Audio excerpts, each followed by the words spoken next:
자, 그럼 시작해 보겠습니다. 오늘 날씨가 너무 좋죠? 오는 길에 혹시 하늘 보셨나요? 정말 맑고 깨끗한 이 하늘 덕분에 가을이구나 생각이 드는 것 같습니다. 이 아름다운 가을 날씨 만끽하면서 오늘 행사 함께 시작해 보도록 하겠습니다. 2019 국제기구-Mice 커리어 페어에 오신 여러분 진심으로 환영합니다. 먼저 인사드리겠습니다. 저는 오늘 뜻깊은 행사 진행을 맡은 아나운서 장선영입니다. 반갑습니다. 네, 고맙습니다. 앞서 말씀드렸지만 요즘 참 설레는 날씨죠. 이 시원한 바람마저도 뭔가 좀 좋은 일이 생길 것 같은 기분이 드는데요. 설레는 이유가 오늘은 비단 날씨 때문만은 아닌 것 같습니다. 아마 오늘 이 자리 꽉 채워주신 여러분, 이 자리에 오시면서 오늘 이 자리에서 어떤 정보를 나누게 될지 또 어떤 사람들을 만나게 될지 기대하면서 오셨을 것 같은데요. 국제기구 그리고 마이스 산업에 관심 있는 또 많은 분들이 업계 선배님들 그리고 담당자님들 만난 아주 소중한 자리입니다. 개막식부터 시작해서 직후에 취업 멘토링 콘서트도 준비가 돼 있으니까요. 그동안 어디서도 얻지 못했던 정보들, 네트워킹까지 큰 도움이 되는 유익한 시간 되셨으면 좋겠습니다. 자, 오늘 많은 분들 함께 해주셨는데요. 먼저 이 자리 또 멋지게 만들어주시고 많은 애정으로 함께해 주신 주요 내빈분들부터 소개를 드리겠습니다. 제가 한 분 한 분 소개해드리면 여러분 뜨거운 박수로 환영해 주시면 감사하겠습니다. 소개해드리겠습니다. 자, 먼저 윤상수 인천시 국제관계대사님 함께해 주셨습니다. 큰 박수로 환영해 주시기 바랍니다. 네, 고맙습니다. 계속해서 정병하 외교부 국제기구-협력관님 참석해 주셨습니다. 역시 박수로 환영해 주시면 감사하겠습니다. 네, 고맙습니다. 조인권 인천시 문화관광국장님 참석해 주셨습니다. 큰 박수 부탁드리겠습니다. 네, 고맙습니다. 이어서 민민홍 인천관광공사 사장님 소개드리겠습니다. 박수로 환영해 주시기 바라겠습니다. 네, 고맙습니다. 자, 이제 멀리서 와주신 국제기구 관계자분들 소개를 드리겠습니다. Now our distinguished guests from all over the world. So when I introduce you one by one, please stand up and say hello. Firstly, Miss Cornelia Grease, Human Resources Specialist from WHO. Please welcome her. 네, 큰 박수로 환영해 주시면 감사하겠습니다. Thank you very much. And now we have Mr. David Flaherty. HR Manager from ICC. Please welcome him. 큰 박수 부탁드리겠습니다. Thank you. And next we have Mr. Artemi Ismastiv, Policy Specialist from UNDP SPC. Please welcome him. Okay. And next we have Mr. Im Hyung-jun, Head of WFP Korea from WFP. Please welcome him. 네, 역시 소개를 드리겠습니다. Miss Crystal Adamo, Head of Human Resources from GGGI. Please welcome her. Thank you. 네, 고맙습니다. Miss Jacqueline Malafitan, Recruitment Specialist from GCF. Please welcome her. Thank you very much. And next, Mr. Kim Song-eun, UNESCAP, Program Officer from UNESCAP, UN. Thank you very much. And next, Miss Aurora Lubusha, Protection Officer from UNHCR. 네, 계속해서 소개를 드리겠습니다. Mr. Huijin Chu, HR Marketing Officer from ICRC. Please welcome him. Thank you very much. 네, 고맙습니다. 오늘 함께 해주신 분들 소개를 드렸는데요. 대단히 고맙습니다. 자, 오늘 계속해서 개회사가 있겠습니다. 오늘 개회사는 주최 기관이죠. 인천광역시 조인권 문화관광국 국장님께서 수고해 주시겠습니다. 단상으로 모시겠습니다. 여러분 박수로 환영해 주시면 감사하겠습니다.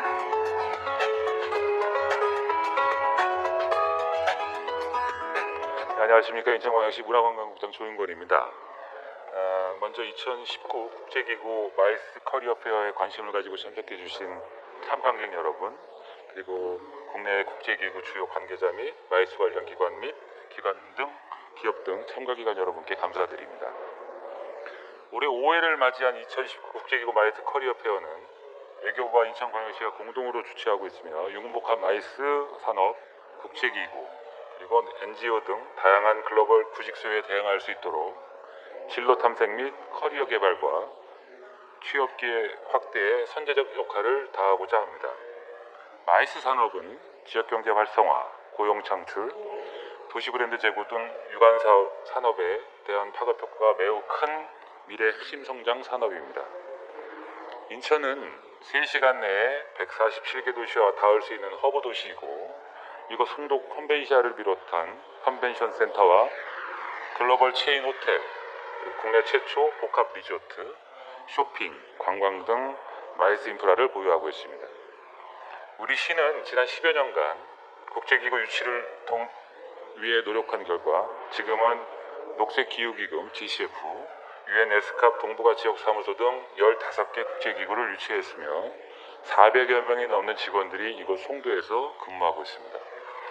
이를 바탕으로 국제기구 등을 중심으로 더 많은 국제회의가 인천에서 개최될 수 있도록 마이스 산업 생태계 조성을 위해 적극 노력하도록 하겠습니다.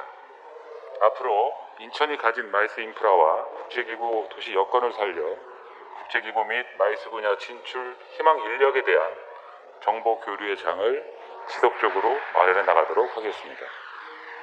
이번 행사에는 국제기구별 채용 방법, 면접 대비 방법 등을 소개하는 국제기구 진출 설명회와 프로모션 기획, 인센티브 관광 실무, 마이스 유치 마케팅 실무를 강의하는 글로벌 마이스 아카데미, 그리고 국제행사 유치 PT 공모전, NGO 진출 설명회 등 다양한 프로그램을 마련했습니다.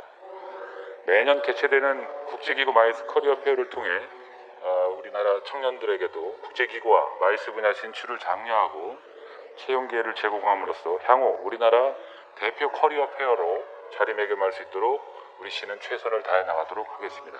감사합니다. 네, 여러분 다시 한번 큰 박수 부탁드리겠습니다. 네, 인천광역시 조인권 문화관광부 국장께서 개회사 수고를 해주셨습니다. 대단히 고맙습니다.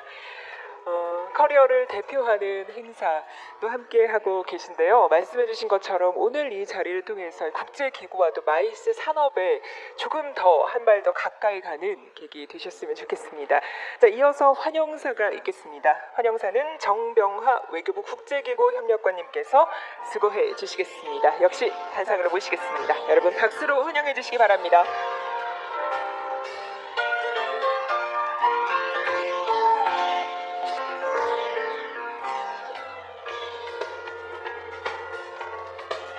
예, 반갑습니다. 외교부 국제기구 협력관 정병하입니다. 먼저 오늘 참석해 주신 여러분 모두 환영합니다. 오늘 그 16개 국제기구 사무소가 위치한 그 송도에서 외교부를 대표해서 인사를 드리게 돼서 영광으로 생각합니다.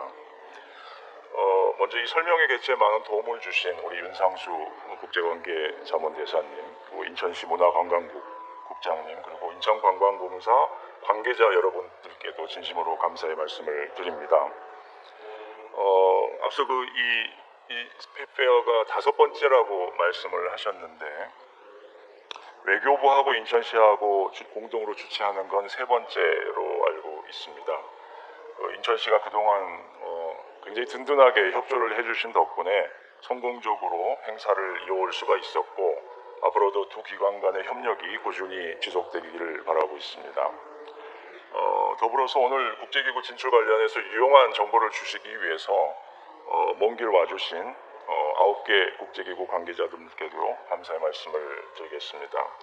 잠시 후에 이제 공개 간담회에서는 우리 외교부에서 주관하는 국제기구 진출 지원 프로그램인 JPO 프로그램과 UNV 프로그램 출신으로서 현재 그 유니세프, 유네스코, UNDP에 근무 중이신 분들이 국제기구 근무 경험에 대해서 많은 얘기를 나눌 예정입니다.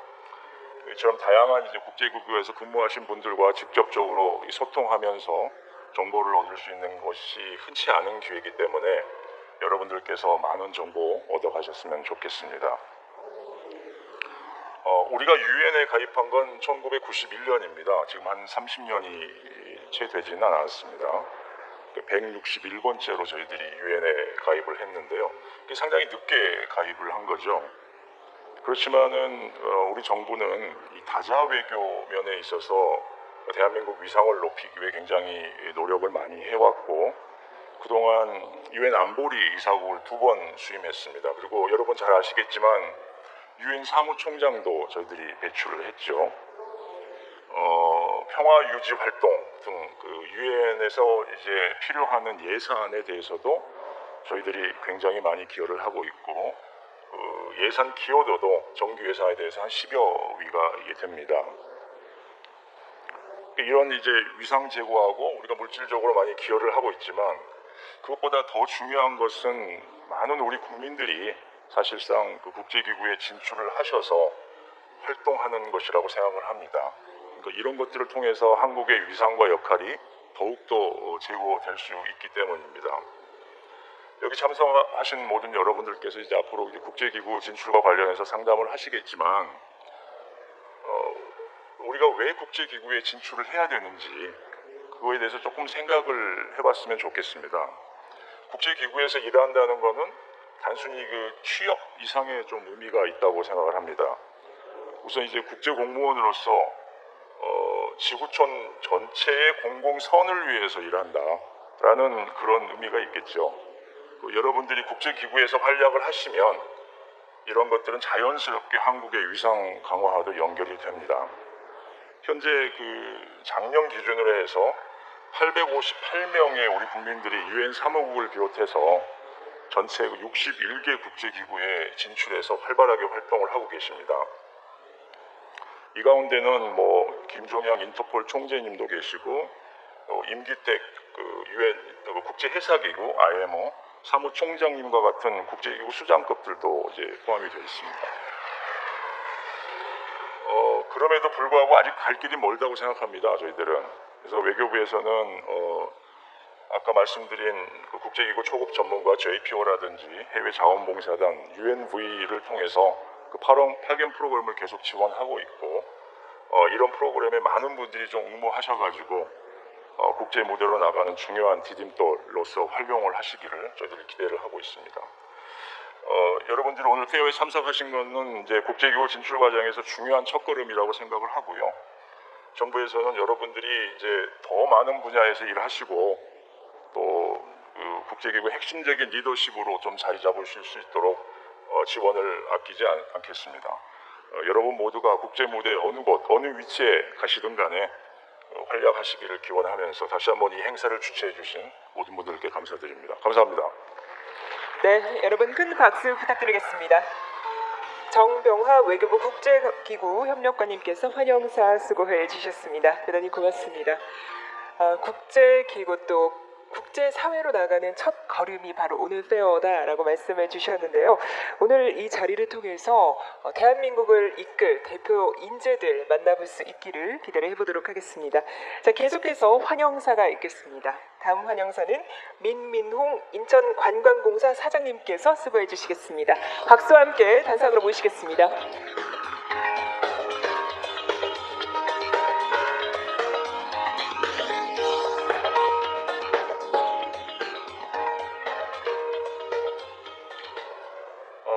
여러분 정말 반갑습니다. 저는 인천광역시 사장으로 근무하고 있는 민민홍이고요. 오늘 이 자리는 제가 알기로는 이제 국제기구에서도 많이 오셨고 또 우리 한국을 대표하는 그 마이스 산업계 또 아마 인천뿐만이 아니고 전국 각지에서 많은 또 학생분들이 특별히 오신 걸로 제가 알고 있습니다. 다시 한번 인천 방문을 환영드리고요. 정말 여러분들과 함께 이런 훌륭한 행사를 함께 되고 또 여러분들을 환영하는 것에 대해서 정말 뜻깊게 생각합니다. 그리고 정말 바쁘신데도 우리 외교부에서 특별히 장병하 국장님 그리고 윤상수 대사님 우리 인천 대사님이시고 또 문화체 인천의 문화관광국 조인권 국장님도 같이 하셨고요. 이런 분들 도움이 없으면 이 행사가 사실 안 되죠. 그리고 말씀드렸다시피 이제 관객기관 단체들이 서로 이렇게 협력을 해서 어떤 지속 가능한 관광산업의 어떤 생태계 조성 그리고 보다 나은 그 마이스 산업 분야의 어떤 일자리 창출 이런 걸 위해서 저희가 같이 노력하고 있습니다. 이런 노력의 일환으로 벌써 이 행사가 5번째로 지금 상공리에 자리 잡게 된 것을 정말 기쁘게 생각하고요. 특히 이제 제가 알기로는 이제 우리 정말 중요한 분들이 이런 분야에 관심을 갖고 참가하시는 여러분들인데 자그마치 한 1,500명 가까이 오늘 이 자리는 뭐 많이 안 오셨는데 1,500명 가까이 또 참석을 하셨다고 그래서 기쁘고요.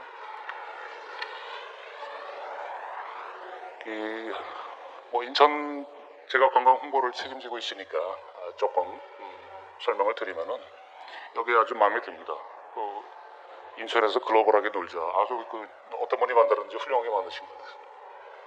사실은 이제 인천이 정말 상점백회 된 도시죠. 정말 모에서 유구가 창조된 도시고 또 여러분들 알다시피 이 국제 관문 그리고 최근에 이제 4월 달에 오픈했습니다만은 크루즈 전용 터미널이 열렸고 또 연말에는 이곳 송도에 아마 원도심에 있던 여객선 터미널이 송도로 다 이전을 해요. 그래서 이 송도 지역이 정말 아주 핫하게 떠오르는 또 도시가 됐습니다. 그리고 뭐 조금 시간이 있긴 합니다만은 지금 양정도에도 파라다이스 시티라는 훌륭한 시설이 지금 완공이 됐지만은 100% 완공은 아니지만은 일단 됐고 또 앞으로도 이제 4-5년 안에 2개의 IR 소위 말하는 이제 복합 리조트가 또 열리게 되잖아요, 그죠? 그래서 이러면서 호텔만 해도 한 2,000개의 객실 이상 늘어나게 되고 또 전문 전시장 이런 것들이 많이 늘어나게 돼요. 그래서 이것들이 다 앞으로 미래에 어떤 일자리하고 다 관련이 되는 그런 산업들이죠. 그래서 여러분들한테도 이제 또 아니면 여러분 후배들한테도 많은 좋은 기회가 있을 것 같습니다. 그래서 우리가 국제기구에 진출하고 하는 것도 또 의미가 있겠지만은 우리 인천의 또 대한민국의 또 마이스 산업 이 분야에도 또 많은 또 기회들이 있으니까 한번 관심 가져주시면 좋겠다 이렇게 개인적으로 생각을 합니다.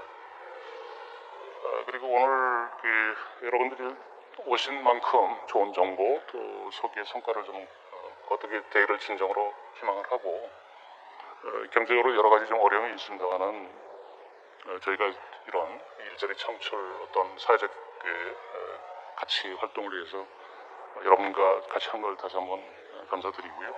앞으로도 저희가 할 수 있는 일이 있으면 최선을 다해서 여러분들을 지원토록 이렇게 하겠습니다. 대단히 감사합니다. 네, 큰 박수 부탁드리겠습니다. 민민홍 인천관광공사 사장님께서 환영사 수고해 주셨습니다. 대단히 고맙습니다. 네, 그렇죠. 인천에서 글로벌하게 놀자. 오늘 또 특별히 2019 국제기구 마이스 커리어 페어 인천 송도에서 함께하고 계십니다.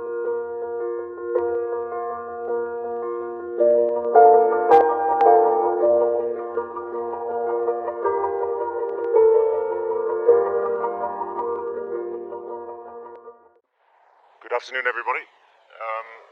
I'm David Flaherty, the ICC. I'm a Human Resources Manager. I'm pleased to see so many of you here today. A lot of work that I've done over the last 10 years has been associated with recruitment and policy, and a lot of work for young professionals, so it's very good for me to be here and share some experiences.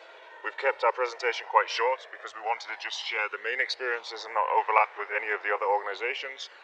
And we also want to give a lot of opportunity for you to ask questions that you may have.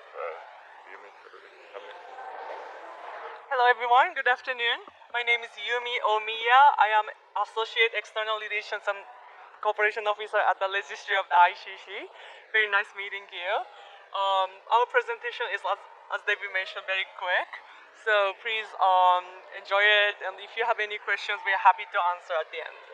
And I myself, I can hear a lot of background noise. I assume that you can hear me, but if you can't, just let us know because we want to make sure that you can hear us. So, we wanted to open the. We're from The Hague in the Netherlands, and we don't have an office here in Korea. But one of the things we wanted to show here is that the diplomatic relationship with South Korea and The Hague in Holland goes back quite a long way. In 1907, there was the. I don't know. Does anyone recognize the picture? And know prosecutor Yi Jun.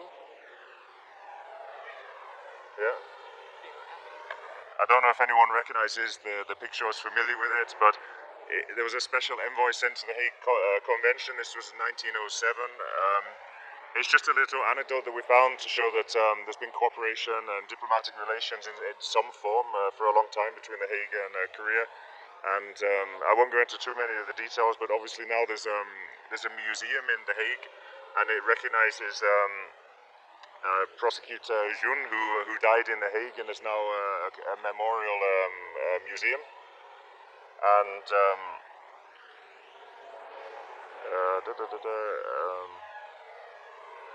and that was and that's something we just wanted to mention.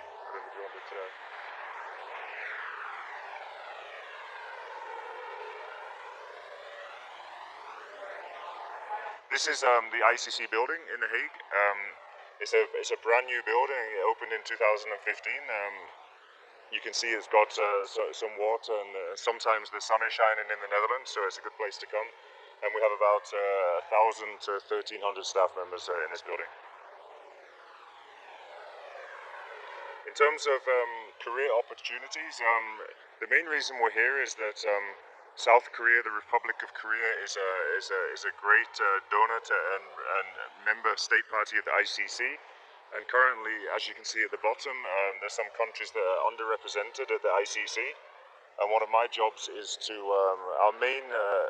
my main job is to find the best talent for our positions at the ICC. But in everything I do, I have to be very mindful of the best talent and the correct representation. So you can see at the bottom that the Republic of Korea is currently underrepresented at the ICC. And for that reason, we make a lot of effort to come and meet people and tell you more about the ICC. Because all things being equal, if we find qualified and talented Koreans, we're very interested in employing them. We have, I think, a lot of people that we're meeting today, what I would describe as young professionals. So at the beginning, at the top, you can see we have internship and visiting professional programs. It's possible to have a placement at the ICC if you're a student. It's also possible to have a placement if you're just finishing your degree. That can be a bachelor degree or a master's degree. A lot of the IVP, the visiting professional placement, is more for people who have experience and want to come across for about 6 months and offer their services to ICC. And we in return offer a meaningful placement for people to learn the International Criminal Court. Another thing of interest is perhaps the junior professional program.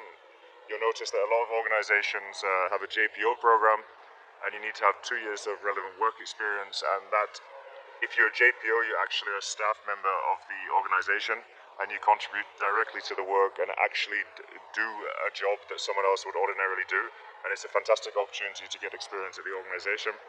And then we have, I'm not sure how familiar people are with the types of positions we have, but it's a UN common system organization. That means we have general service positions. They're mainly locally recruited positions. Perhaps more of interest would be the professional international positions, and that goes from P2 to P5. And if you obtain one of these positions, there's a relocation and installment, and we bring the people to the Netherlands. So this is just an overview of the career opportunities that we have. Some of them are perhaps more of relevance than others, but this makes up who we recruit and what we're mindful of when we do our recruitment. Of course, bearing in mind that the geographical representation is one of the considerations. We also try and make sure that we recruit the most talented individuals, and we also make sure for lots of positions that we have a good balance between men and women. That's very important, especially at the higher levels at ICC. There's a lot of efforts at the moment to have fair and equal representation of men and women. So, anything to add to this? So actually, I am a JPL officer, and I joined the court last year. So I will share my relatively fresh perspective of the international organizations and what it is like to be a JPL later on. Oh, yeah, okay. Yeah.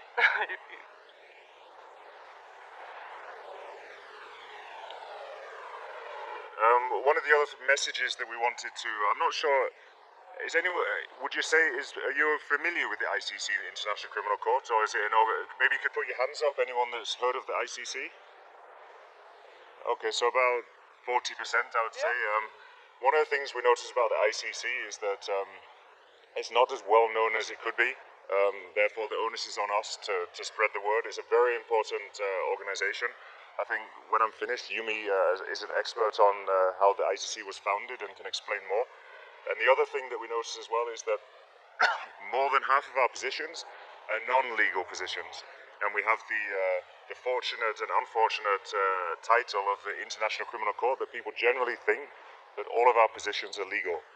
But I'd like to say, if you look at the bottom here, that we have human resources, a lot of translation, security, investigations, forensics, public information, and you can see the others at the bottom. It's really diverse. I would say that anyone that it does it, I would say that unless you study something that's extremely technical or very scientific, you can probably definitely find a placement or a job opportunity at the ICC. So I'd just like to encourage, whatever your background is, but also especially if you're a lawyer, then consider the ICC if you're looking for an international career. So I will briefly explain about the very general information about the ICC for those who are not very familiar with the mandate of the ICC. So the International Criminal Court is the world's first permanent criminal court, established by the Roma Statute, which was apparently signed in The Hague in 1998. So our slogan is "Fight against impunity," and its mandate is to prosecute the criminals, which is like convinced. So the prosecuting the individual, not the state, for the grave crime of the international community. And because of the mandate, we have a lot of lawyers in the institution. But because the ICC is heavily relying on the cooperation between states, we have many administrative jobs as well. I'm actually a lawyer, but my current function is external relations and cooperation officer, which is not exactly a legal job. So we always welcome everybody from the different field. So it's not only for the lawyers. And then the pie chart at the bottom, I think, shows you that approximately 20% of the positions are legal, and 78%, 70%, 80% is not legal. Of course, as Yumi's saying, there's a lot of positions, even in human resources, where it has an element of legal work, obviously. So it's hard for us to establish exactly legal, non-legal, but suffice to say that we have really hundreds of positions that are not legal, and we have hundreds of positions that are really very substantively legal. So both options exist. The other thing that's interesting about The Hague, as we suggested at the beginning, is although many people know Amsterdam as the capital city of Holland, the Netherlands, actually The Hague could be considered in many ways the diplomatic capital. It's worth remembering that all of the embassies and many of the government institutions and the UN institutions and organizations are all in The Hague. The Hague can be considered the diplomatic, political capital of the Netherlands. Sometimes forgotten, so I'm happy to remind people of that. And here you can see the museum I was talking about, and you can see that a little bit The Hague has a bit of the modern architecture that you can see here as well, but it also has a lot of very traditional Dutch architecture, which a lot of people find interesting. And you can see with the flags that it's the political capital of the Netherlands, and there's not only the International Criminal Court, there's also the International Court of Justice, the Special Tribunal for Lebanon, the Organization for Prevention of Chemical Weapons, there's the Kosovo Specialist Chambers. There's really a lot of UN common system style organizations in The Hague. Our organizations, because they're courts and tribunals, are often not UN system per se, but they're all organizations that follow the UN common system of salaries, benefits, and rules and regulations. So there's a lot of similarity there. So even though The Hague has a lot of bad weather, it also has a lot of very positive things going for it as well. This is just an example. I think a lot of people probably know the picture in the corner. That's of Mark Rutte. He's the Prime Minister of Holland. And he always travels around on his bike as a typical Dutchman would do. And then you can see it's very well placed in Europe. Also with a very big international airport, so it's also a good place to come if you want to see Europe or be based in Europe.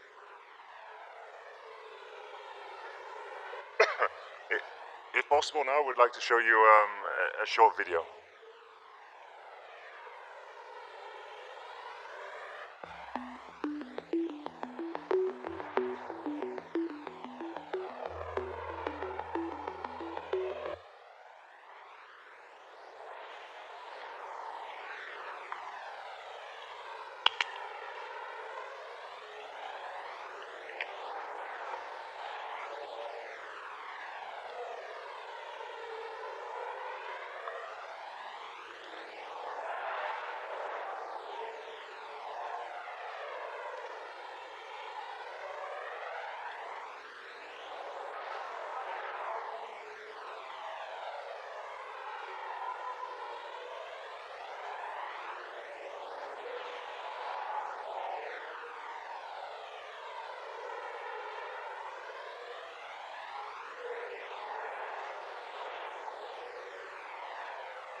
My name is Kyubin, and I'm from Republic of Korea, and I'm an intern in the Office of the Prosecutor of the International Criminal Court.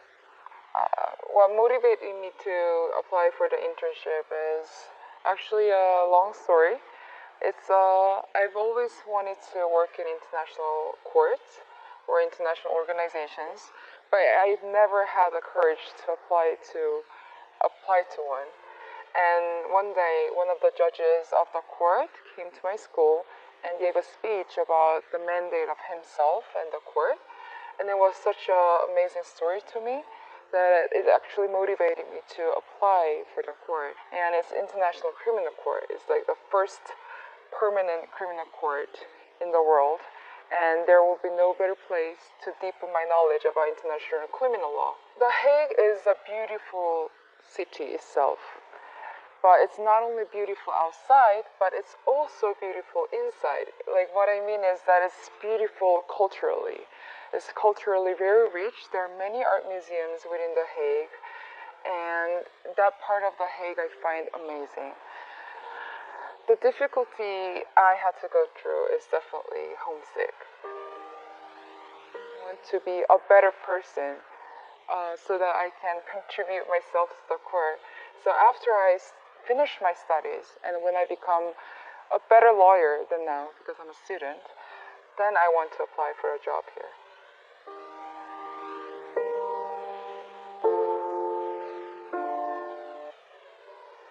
I think one of the important things I'd mention here is that if you pick up on a few things that she said, or how she said them. Obviously, you'll notice that she speaks. Her English is really good, and French is at the bottom. So obviously with myself having done recruitment for more than 10 years in international organizations, it really is useful to focus on being able to speak English and if possible French. Obviously in the end, for most jobs it's about what you can do rather than the languages you speak. But as we heard this morning, being able to communicate that and collaborate with other people is important. So another thing you can see, and another thing she said is that at first she didn't really dare, or she didn't really know about the ICC. Another thing is, I'd like to say is, do be bold, do dare, and do apply for things, because in our system, it's not based on knowing someone or necessarily someone's going to come and offer you the job. We advertise everything transparently on our website, and we expect everyone that's interested to apply to everything that they're interested in, even if that's many times. Obviously, being an international criminal court, we have thousands of applications per job, so I really just want to encourage people, just if you're interested, always apply. Just keep applying.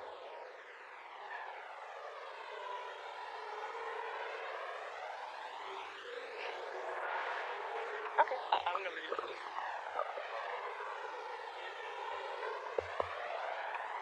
So I would like to introduce my experience as a JPO at the ICC. So I am a JPO from Japan. I joined the court last year. My title is Associate External Relations and Cooperation Officer. So why ICC?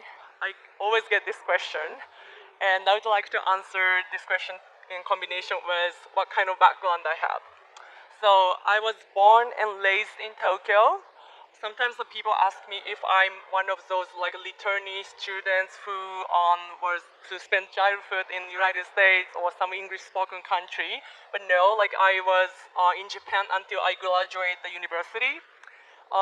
At the time, like I graduated university, I was not very confident about my English skill, and I majored in criminal law in university. And then I decided to go to the law school in United States. And that's where I studied international law and international criminal law. So that's the time I started to think about my career in the international criminal law related field. And the first thing I could associate with international criminal law is an international criminal court. So that's why I chose the ICC. But it's not like I just applied ICC right after of my law school. Because first of all, in order to apply for the JPO program, you have to have like 2 years, minimum 2 years of related experience.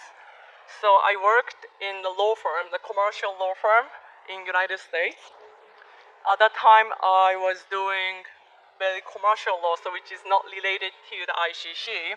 And then I started to apply for the internship of the ICC. But I did not get any chance to be a successful candidate at the time. So I did another job, which was at the Ministry of Foreign Affairs of Japan. And I was working for the mission of Japan to the United Nations located in New York for 2 years. And that job actually counts as a relevant job experience because I was in charge of human rights issues and humanitarian issues, which somewhat is related to the international criminal law. And then I applied for the JPO program in 2017, and I did go through the interview by Japanese government and with the ICC. So this is the place I really wanted to work. So I am very happy where I am right now. And what it is like to work in international organizations in Europe as Asian. First of all, I am very happy with the ICC and I'm very happy with where I live. And because international organization is a very multicultural environment, I don't really feel like I am Asian anymore. We have many colleagues from different countries, different backgrounds, so it's such a diverse environment. And actually, The Hague is a very international city, which you do not have to speak Dutch. Of course, the people speak Dutch in the country, but if you, for example, I do not speak Dutch. Do you speak Dutch? Yeah, David? a little. Yeah, you do. But it's not, so like, if sometimes people think like if you live in the Netherlands, you have to speak Dutch, but that's not the case. And I am learning French, but like I'm not fluent yet. So it's not, some people think like you have to be fluent in French and English when you apply, but that's not the case. You can apply if you can communicate in English, and you can learn French like I do. Yes, and actually, I did a lot of internships before I applied for the JPO program, because that actually gives me the opportunity to know like what it is to for the United Nations or international organizations. Oh, by the way, the ICC is not the part of United Nations; it's a UN-related agency. The internship program at any UN entity would definitely help you becoming familiar with like how the UN agency works and what it is like to work as an international civil servant in general. So I would highly recommend internship, even though it's unpaid.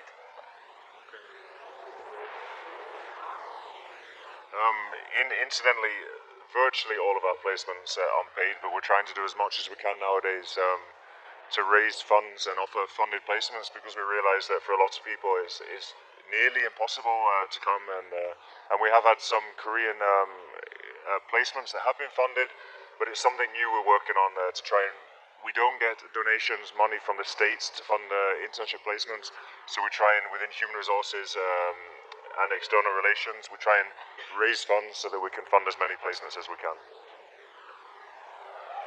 The only other thing I'd like to add is maybe you won't remember all of this stuff, and maybe you might not remember about ICC, so if you want, we've loaded up some USB sticks, and I'll leave them at the front, so if you come and grab one, there's lots of information on about ICC and where you find the jobs, and lots more legal material about ICC that you might find interesting, so please come up and grab one. I'll leave them on the table here.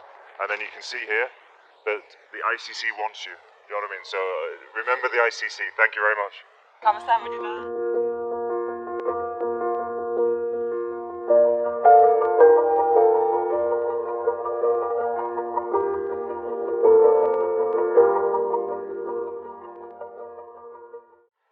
Thank you very much, Chair, for the introduction, and thank you very much to all the organizers of this career fair, to the Ministry of Foreign Affairs, the City of Incheon, and the Korea Tourism Association for inviting us here. My name is Artemy Izmestiev, and I come from the UNDP Seoul Policy Center. It's a small office of UNDP located here in the Republic of Korea.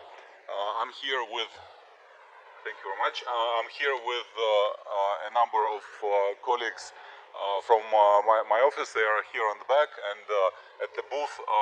Thank you very much for the interest that has been shown already to our booth by many of you. Well, I come from the different background, and since I don't represent the HR department of UNDP, I would maybe not qualify to answer a lot of very precise questions in relation to the recruitment in my organization, although maybe you will find a lot of similarities in terms of the UN policies in this regard. But I wanted to give a little bit of the insider advice of what it's like to work in the United Nations and what it's like to get there. And let me start from the some frequently asked questions that we receive, and some there are questions like, well, how did you get to work in the United Nations, or what type of agency UNDP is, and why you are here at all. Look at Korea; it's a developed country. Why do you still work here? Well, what difficulties are there working in the UNDP and in the United Nations, particularly in the field? And what kind of experience is it better to get? And of course, there are a lot of questions that sort of come from you as undergraduate or graduate students that is related to your academic career. For example, which studies are better to enroll in? Should I be the generalist or should I be the specialist in certain field? Do I need to graduate abroad to become the UN employee, or is it not important? How well do I need to know the second language? What kind of internships would be useful to prepare?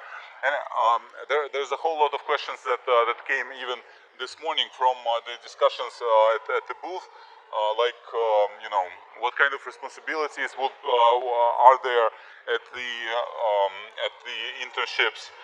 What degrees would be necessary for that? What degrees would be the most advantageous? And well, of course, on the working languages, what skills would be, what skill sets is required to prepare for the internship? Well, let me try to answer some of them in the course of the presentation. First of all, a few words on UNDP in general. We were established in 1965. This is also the year when we started working in the Republic of Korea on the reconstruction of Korea at the time after the war. This was the time when two different UN programs, one working on the technical cooperation and another one working on a fund sort of merged together and created the UNDP. Well, the headquarters is located in New York, but we have offices in over 170 countries around the world. This is one of our major strengths, that we cover the entire world. We are present almost everywhere. We are the multilateral development organization of the UN members, and we essentially coordinate strategies, policies for economic and social development of developing countries. We conduct policy research, conduct evaluation, and now increasingly work on the implementation and monitoring of the Sustainable Development Goals in partnership with other UN agencies. Our global presence also gives us a great advantage to work on the on-site implementation of a lot of concrete projects. Well, it's also important to note what UNDP is not. We are not the International Development Bank, so we are not the funding organization as such. We are not the charitable organization. We are not an NGO. So it's a very different nature of the organization. Here is the brief information on the core practices that we work on. So essentially, what we concentrate our work on. One is the sustainable human development, essentially supporting the policies that underpin the social-economic development and the protection of the environment and protection of vulnerable population.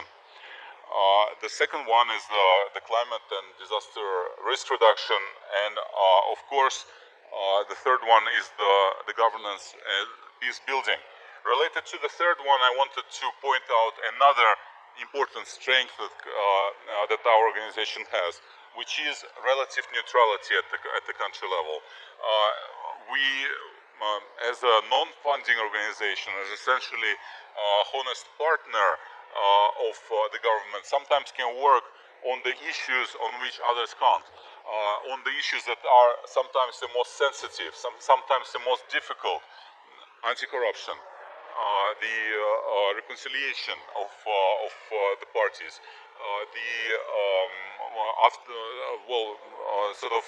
dealing with situations of fragility, dealing with situations of crisis, post-conflict reconstruction, and so on.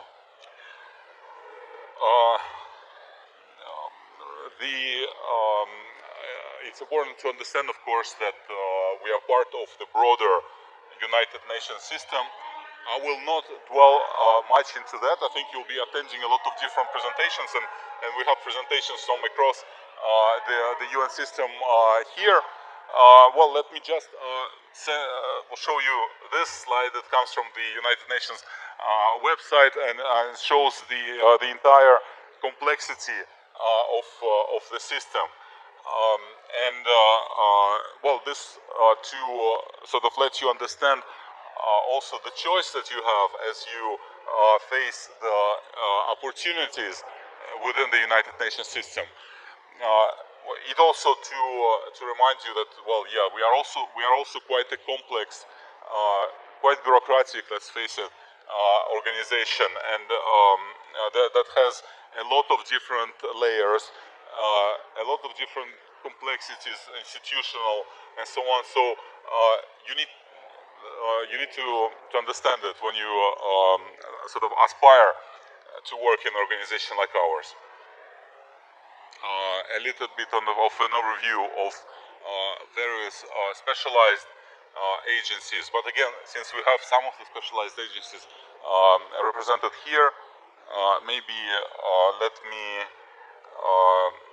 me skip this slide and instead tell you a little bit of our office, of why we are in Korea and what we actually do.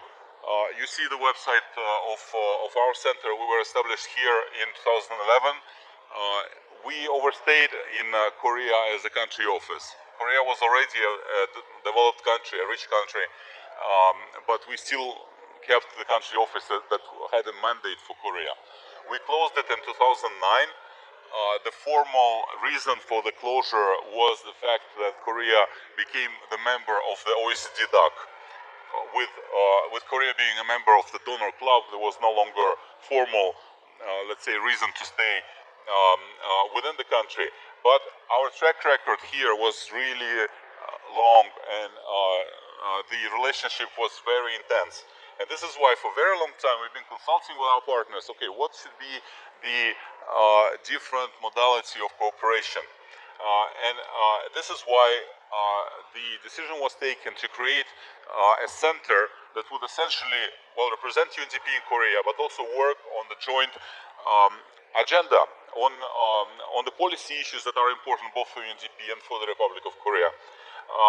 That would facilitate the knowledge sharing between some Korean organizations and the wide network of the UNDP country offices and their counterparts abroad, and also, well, promote some of the some communications activities. For example, promote the Sustainable Development Goals and other important issues within Korea.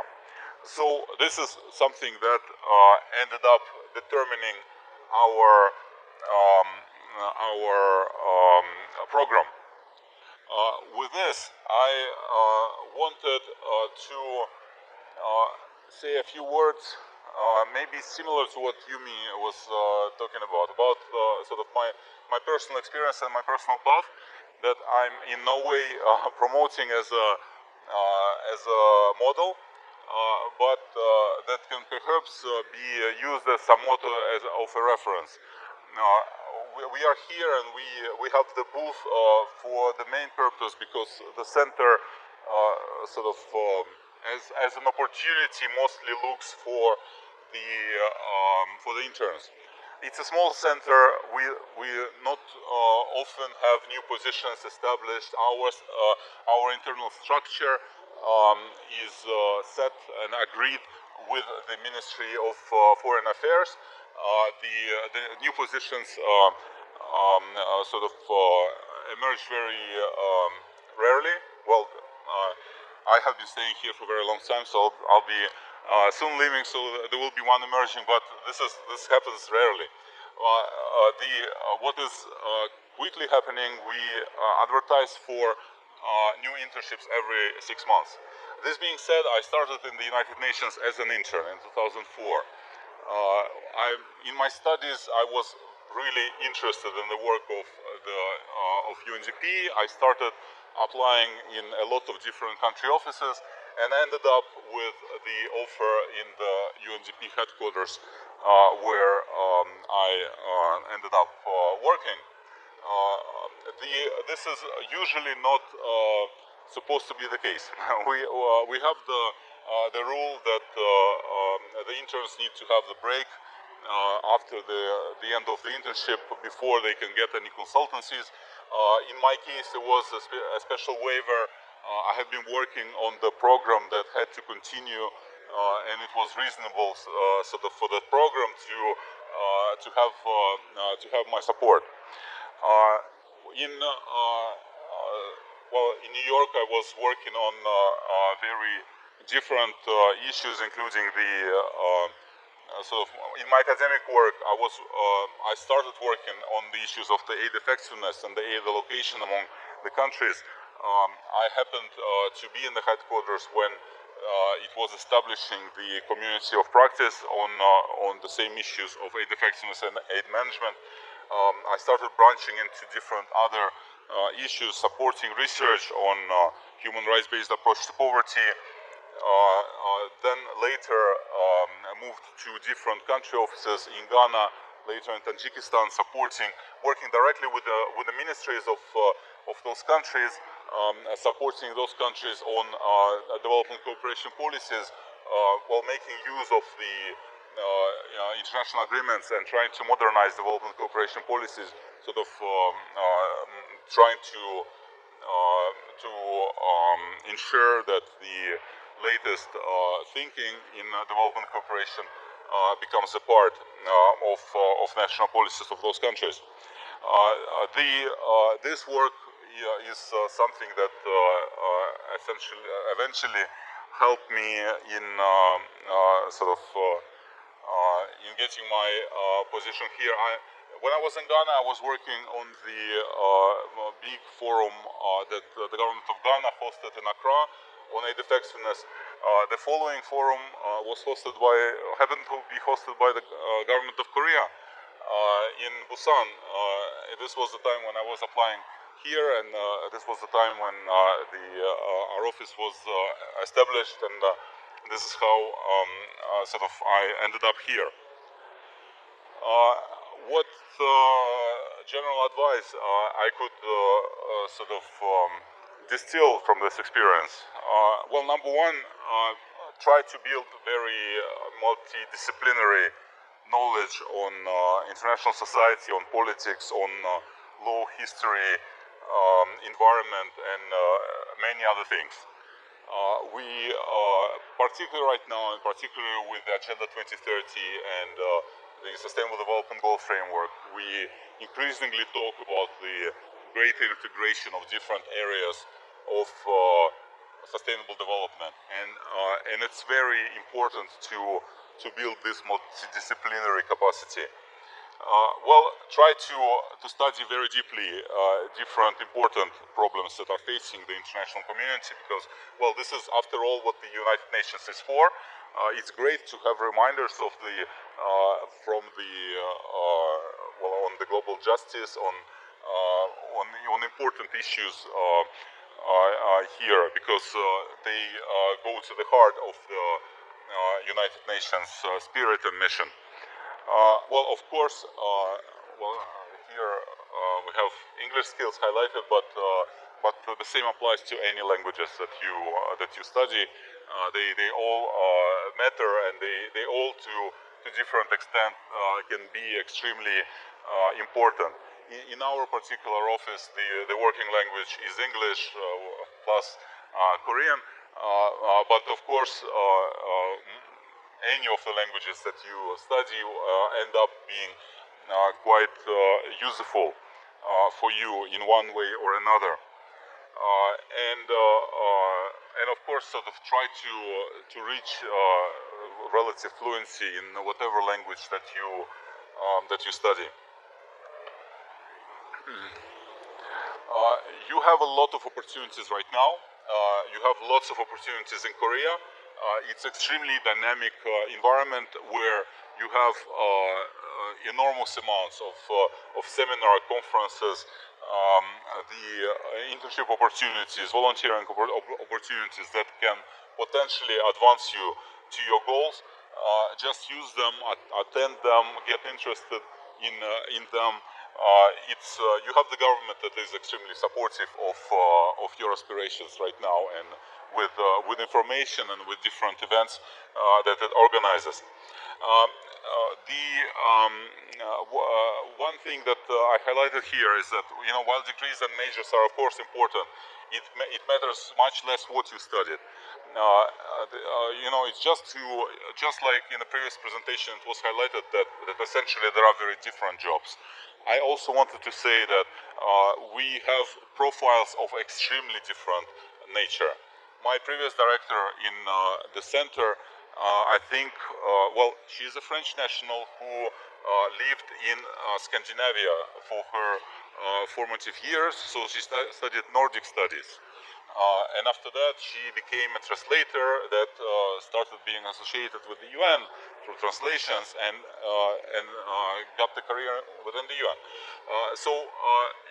You don't know what your path is going to be.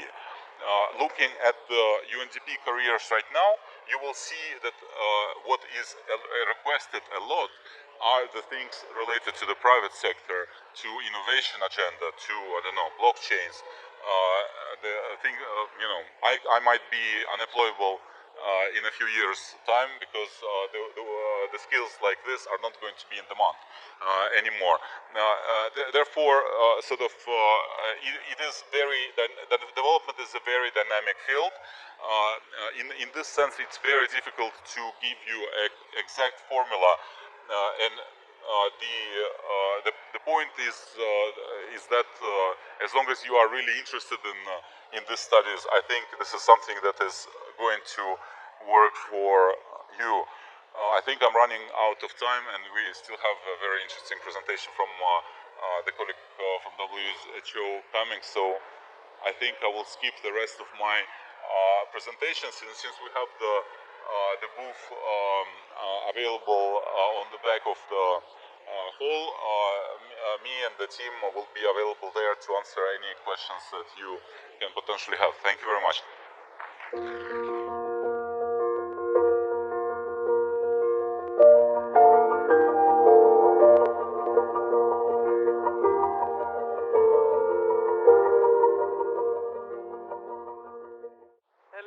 I'm very pleased to be here today, and I would like to thank the Ministry of Foreign Affairs for the invitation. And I'm so happy to see so many of you. Korea, as for many UN agencies, is an underrepresented country, and we are always very happy when we can talk to students who are interested in coming to work for us. Before I start, may I ask you if any of you have ever applied to the UN internship programs? Have you ever looked at our websites? Any of you? Okay, there are some in the room. That's good. I hope at the end there will be more that want to apply. For those of you who have tried, has anybody done an internship in the UN already? There's some. Okay, excellent. Which organization did you do it with? UNESCO. Okay. I will start a little bit to give you an overview of WHO, who we are, and then I will tell you a little bit about career opportunities for young people and how to join the UN. And I will then tell you a little bit, if I have the time, about how we are doing selections and how to do and prepare your applications. So the WHO is the UN Specialized Organization for Health. Within the UN family, we are separate from the UN proper, and we are really taking care of anything related to health. If there are emergencies, we are called upon to organize and coordinate the health part of the emergency response. When there are any type of health-related questions, we will be called upon to respond to those queries or to those problems. And because of that, we have a separate mandate and membership and our own budget. And WHO was established in 1948, at the time with 61 governments, but actually when you look at it geographically, not so much has changed. That's to do with the fact that the world has changed and there's no more colonialism and there is no more the other geopolitical factors have played in. But if you look at the world map and see how many countries we covered at the time when we were founded, geographically speaking, how much territory and now is pretty much the same. So that hasn't changed. But today we have 195 member states and 2 associate members. And we have offices in 150 countries roundabout. That changes a little bit, depends on demand. And we have 6 regional offices. And across the world, we have about 8,000 staff, of which only about 2,000 work at what we call the professional level. So these would be jobs that are in our health technical areas, and these are the jobs, and our administration obviously as well, and these are the jobs that would probably be of interest to you. So there are only around about 2,000 worldwide.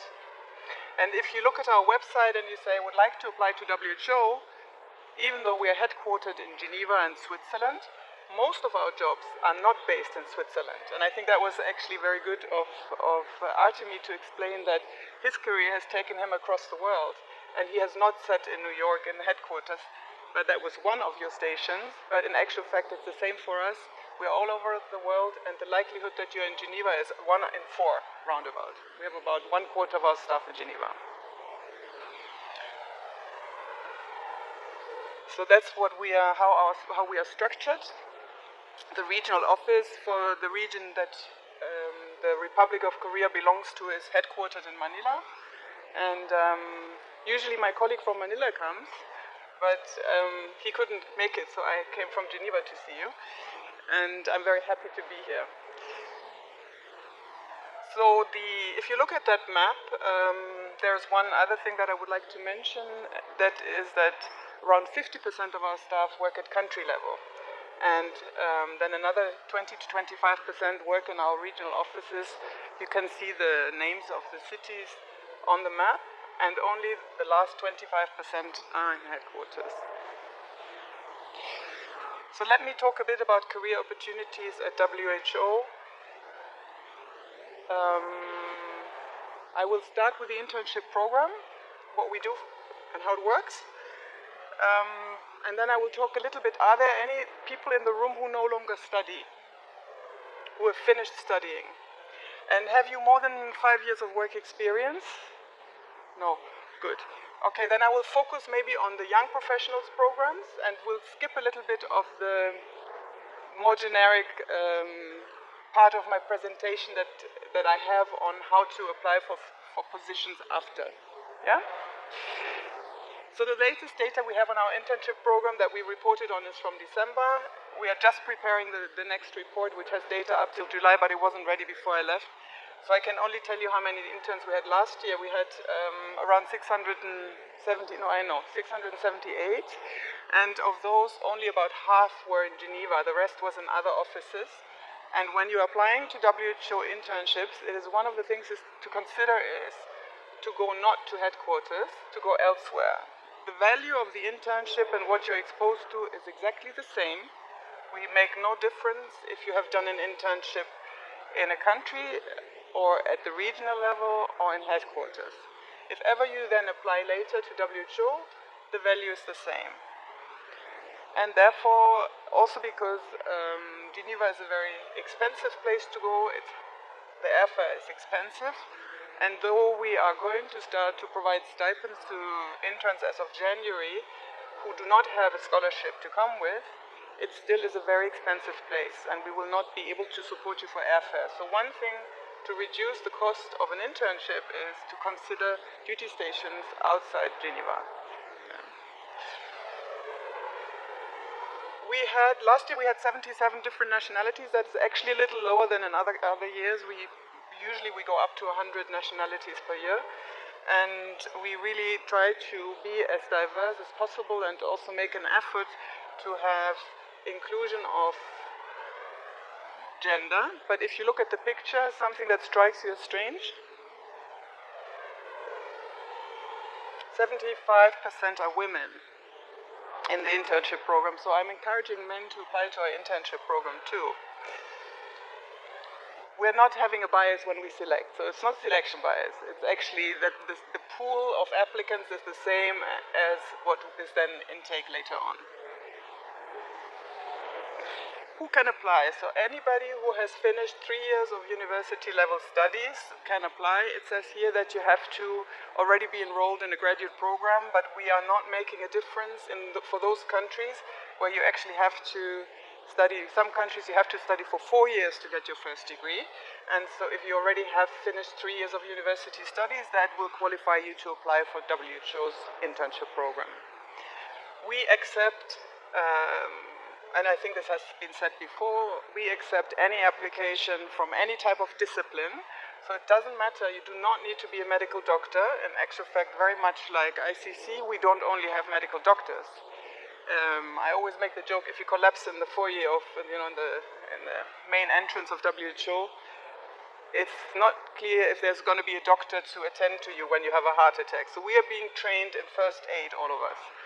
Yeah, so it's not that you can expect there will be doctors around. And we are seeking actively to have an interdisciplinary approach to public health, and therefore many of our colleagues are not physicians. And then of course we have a large administration, and there we look for people like myself, human resources. We would not be looking for people with a technical background, but we would be looking for people with a more general background. The minimum is 6 weeks, but if you want to have a meaningful project, we recommend at least 2 months for an internship. That is not always feasible with the studies that you're doing, but if you can arrange for it, I believe we can give you more meaningful work, and you can go out with a more meaningful project that is then also useful for your future career if you can make at least 2 months of an internship, if you can manage that. There is a link to our website. There is more information on how to apply. We advertise now individual vacancies for internships, so you can really see what you're going to do, because people often ask, what am I going to do when I come? And now we have individual vacancy notices, so you can really see what the terms of references will be like and what kind of job you would be doing once you're coming in as an intern. So it's more transparent than maybe in the past. Then I wanted to briefly mention the JPO program that you may already have heard about. It's a program that in the case of Korea is managed out of the Ministry of Foreign Affairs. We do have Korean JPOs at the moment in WHO, and I would highly encourage you to have a look at the website to see if there are interesting positions, not only for WHO, but maybe also for other agencies, because we have a lot of interactions with other UN agencies, and there are a lot of people who do start their career in another UN agency, let's say in UNFPA, or in UNAIDS, or in UNICEF, and then at a later stage they move into WHO with the expertise they have gained elsewhere.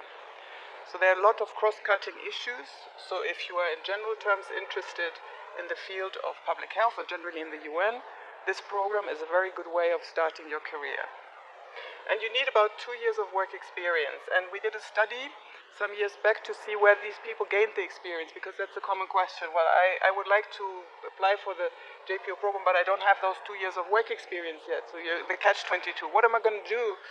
And I looked up what people had done, and there's a really broad range of both jobs and types of employers they've had. But there is a trend, of course, many of them have had experience in the non-profit sector in the broader way, or in the public sector. So either in NGOs, or they have worked with the governments, or in our case, because we are a specialized agency, we also have a number of people who worked in research institutions. So that is the classical experience that people gained before they joined WHO, not just for the JPO program, but also when they come at a later stage. And I need to tell you something a bit frustrating, but don't despair. The average age, what do you think is the average age of a person entering WHO? It's different from other UN agencies. On a long-term contract. Not, what do you guess? Any guesses? It's more, up. It's 42, 43, something like that. Yeah. So, and that, I'm not telling you that because I don't want you to apply, but if you go to the website and you see that there are only positions that ask for 10 to 15 years work experience, do not despair. There are ways of joining us. This is why we have such a large internship program, because we want to include youth. It's not that we are against youth, but we have a specialized mandate. And so in order to advise governments, very often the high level of specialization is already required. So people may not, we may not be their very first employer, but we may be the second or third employer of a person. And so it's never too late to apply. You don't lose anything if you don't start very young with us. Yeah? So keep us in mind, please, because if you do not find immediately a vacancy that applies where you can apply, because your skill set may not be there yet, you will get there.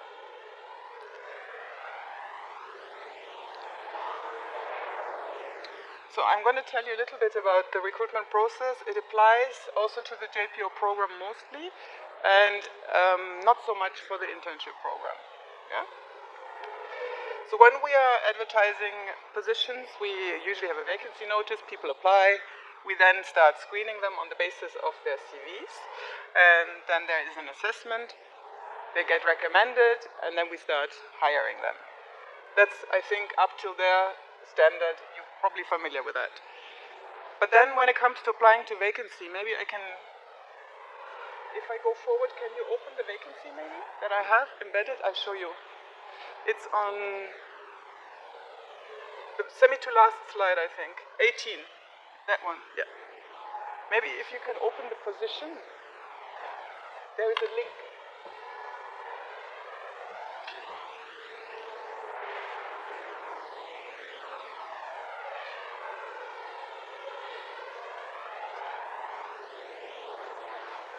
Will it take a while? Okay, I keep speaking then. I want to show you the real thing, you know, what is published and how to read it, because it is not so easy to understand sometimes. Oh dear. No, is it possible maybe to just call up www.inc? Full stop?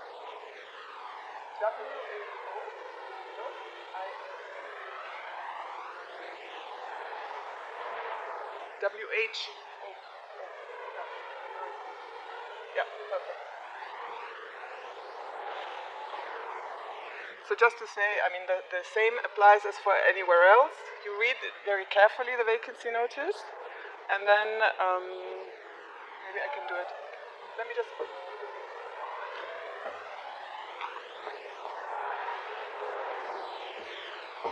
Let's see if we can open it, but I will just speak and explain. So what I would do if I go for vacancy and look at a vacancy notice, I would try and check how long is the contract? What is the duty station? Is it a professional position or is it a general service position? The colleague mentioned it before, the ones you would probably be looking for is the professional positions, because you have studied and you would like to join us as a professional.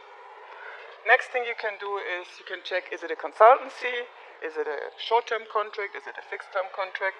So it already gives you an idea how long the engagement with WHO would be. And you can also see the level. And the level will tell you if you're qualified or not, almost immediately.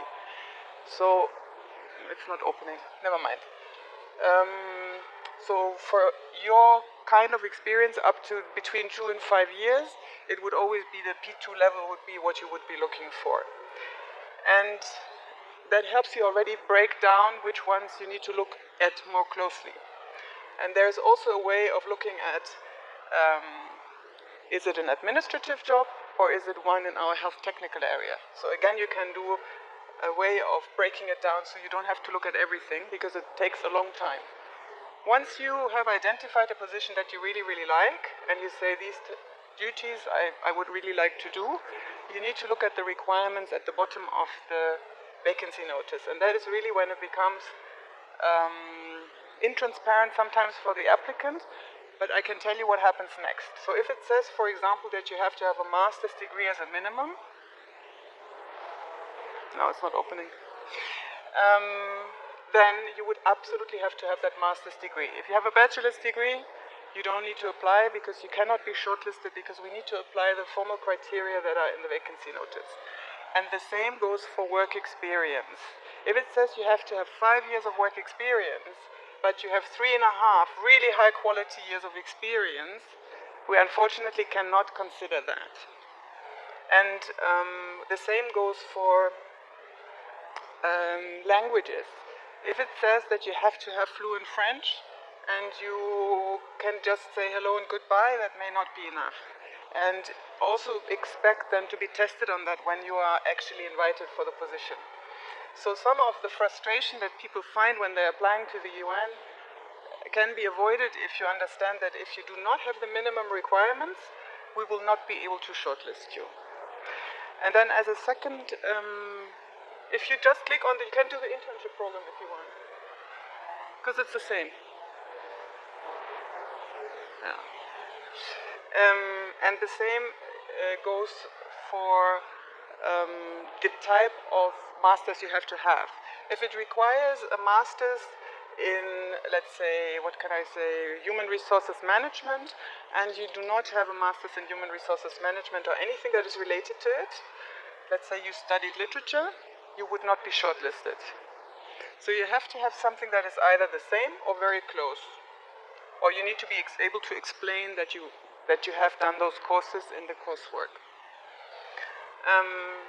If you click on the internship vacancies, maybe that's interesting.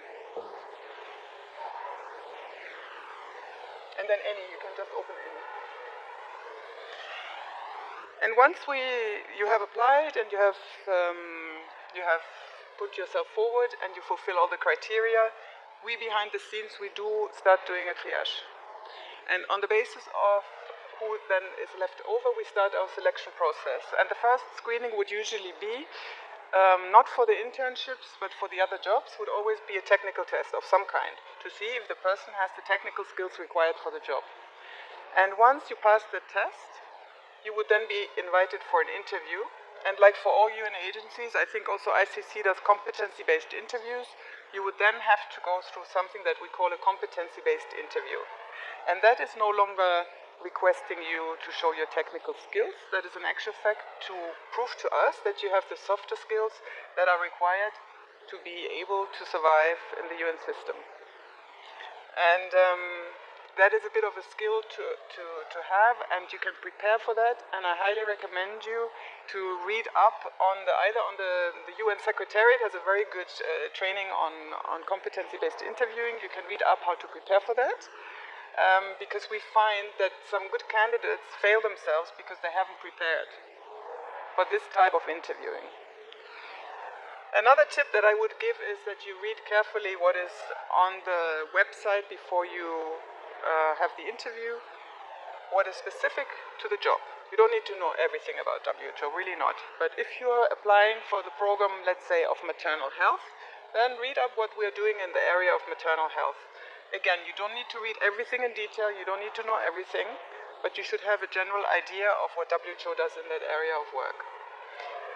There may be questions around why are you motivated to join us, and if you can make links to what you have found out on the website about the program and can say I'm really motivated by what you're doing in this area, or I've already done this and this is why I would like to work with you, and you can make the linkages that makes you a stronger candidate.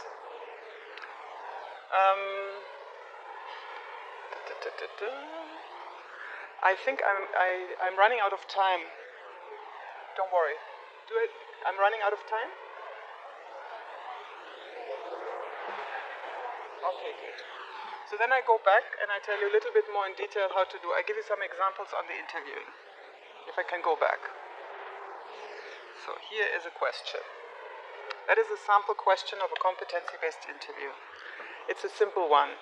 I made it simple. But usually what we do is we tell you, in the case of WHO, we tell you what kind of competency we are going to evaluate you on. And you would find that information already on the vacancy notice. So there is nothing hidden.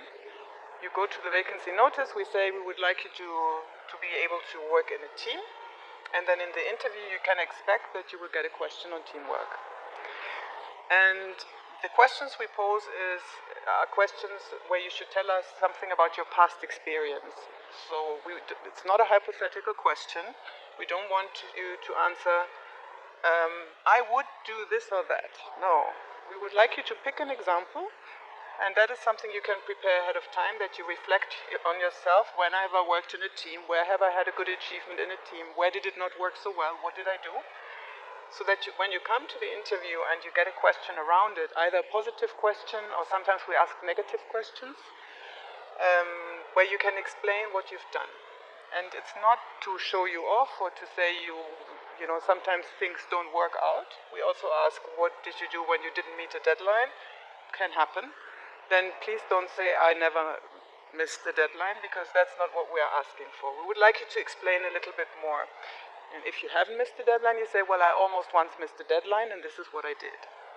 Yeah?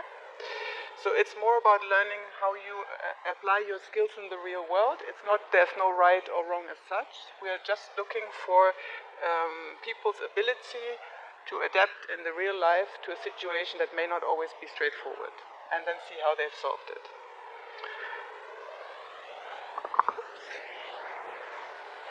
Let me see if I forgot anything else. Otherwise, I would open up for questions, because I don't want to repeat what the other colleagues have already said. There was already lots of good tips.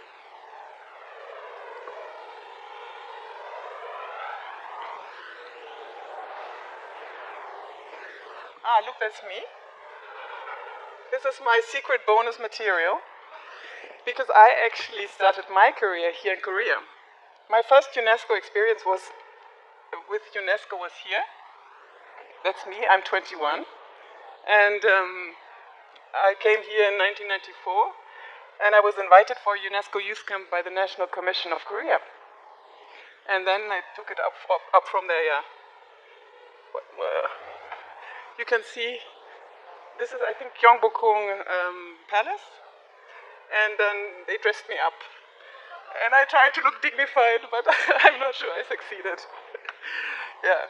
And in the middle, next to me, is an ICC staff member. Do you recognize her? It's Gabriela Gonzalez. I met her here, and yeah, we stayed in touch. So she also ended up in the UN, in ICC. Yeah. So that's, I wanted to share that with you as a way